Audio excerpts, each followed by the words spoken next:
Hi guys, welcome to the channel. My name's Jared. Today we're going to be finishing this 3-part series on the V35 Skyline. If you haven't seen already, in the previous 2 videos we have done the headers in the last video, which you can click a link in the description to go see. And in the first video we've taken off the intake manifold and ported that out. Today in this video we're going to be replacing the rocker covers, the coil packs, the spark plugs, doing a compression test, some hoses and buttoning everything up, ready before we go to the dyno. So without waiting any longer, let's crack back into the video and pick up where we left off. Alright, carrying on from the last video, I decided to start out by re-looming the original wiring harness just because there was a lot of tape that was falling off, and I didn't want any of this tape to go inside the engine when we do the rocker covers. So I'm pretty happy with how tidy it looks now as well. Then next I started removing the coil packs so we can get on to removing the rocker covers.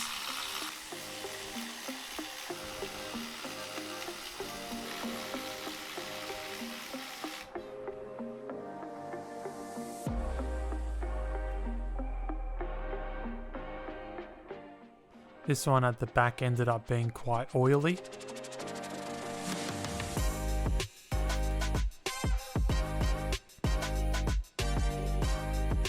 And we can crack on with removing all these bolts holding down the rocker cover. There is quite a few, I think around 10 in memory. And to remove it, it required quite a bit of force because it hasn't been off in 20 plus years. In hindsight, I would have disconnected the cam angle sensor at the back to move the wiring harness out of the way. As you can see here, the seals are quite old. But I was happy with the condition inside the engine. I think it's quite a clean colour. And now you can see I've decided to disconnect that cam angle sensor to move the wiring harness out of the way. And I'm just showing here the silicone that was on the rocker cover. So I've put some new silicone in the corners there, as that's usually where they leak. Then I can go ahead and throw in the new rocker cover which we prepared before. These aluminium ones, they're a lot more reliable than the plastic ones. When you do these up, you might have to do them in a few stages as the seal compresses, and you have to go around and make it quite even. Otherwise you can find in one section that the bolt's not as tight. I like to finish it off by hand so I know that the seal is even all the way around. Then we can move on to the other side, which is pretty much the same process. It has the same bolts in the same locations. This one came off a little bit easier.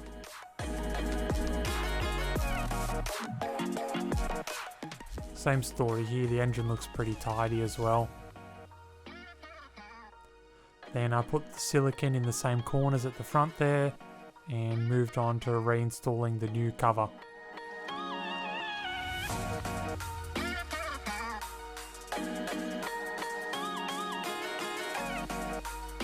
All of the bolts are in the same location as the other side. I did notice the one near the cam phaser was quite difficult to install.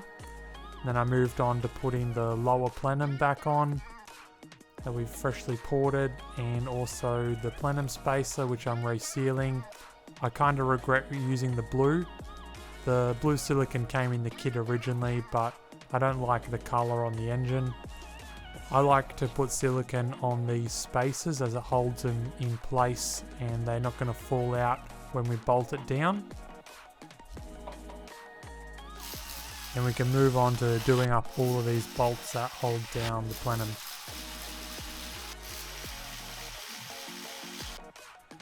After that, we can re-bolt on the evap purge solenoid and put on the line for the brake booster.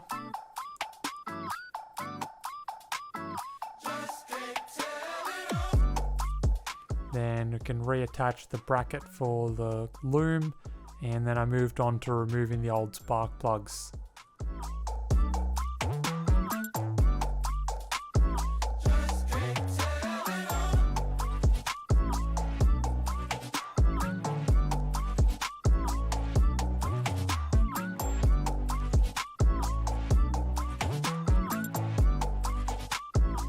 These are the spark plugs I've just taken out of the car.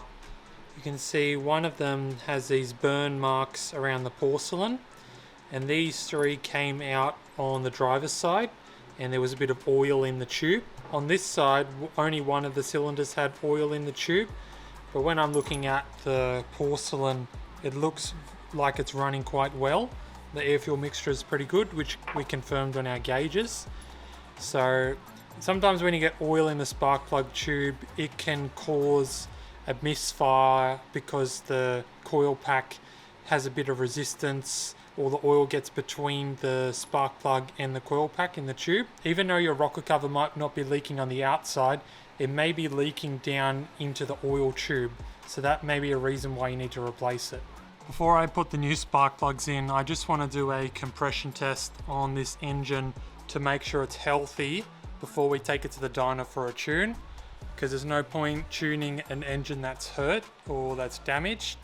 So we're gonna do this first and check all the cylinders.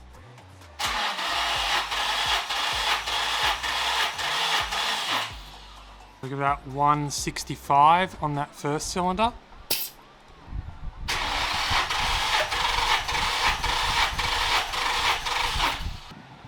175.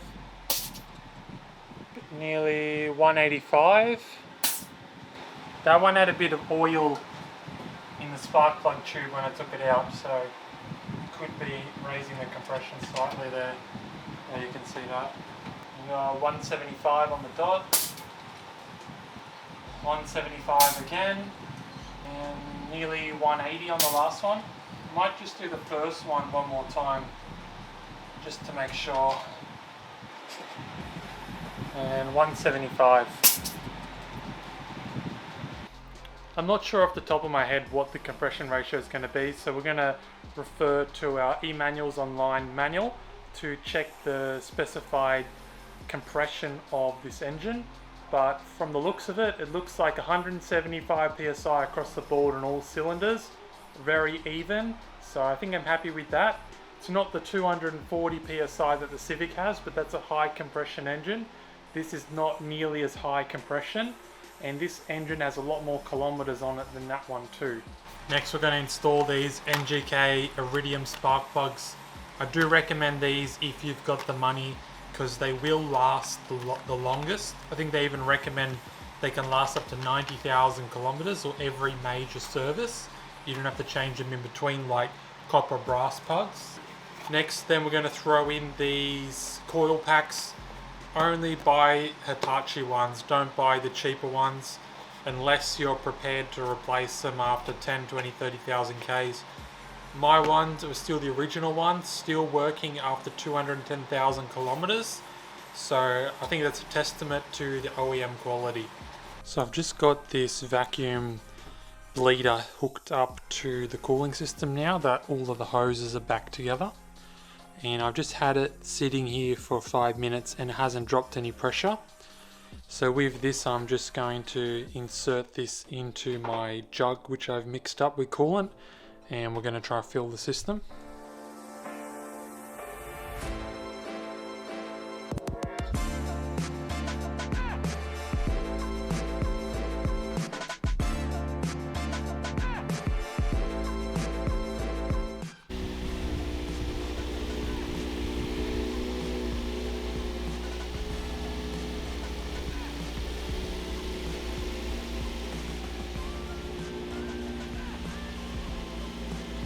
So far it looks like everything's going well, and starting to bleed the coolant a little bit more. There's not too many bubbles, so hopefully that vacuum procedure worked well.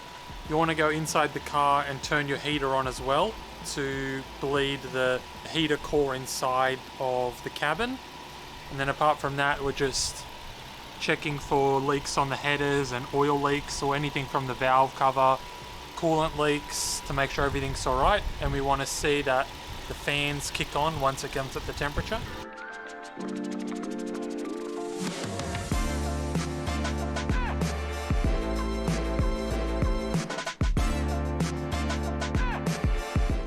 Alright, that wraps up this video. Thank you very much for watching. That's the end of this 3-part series.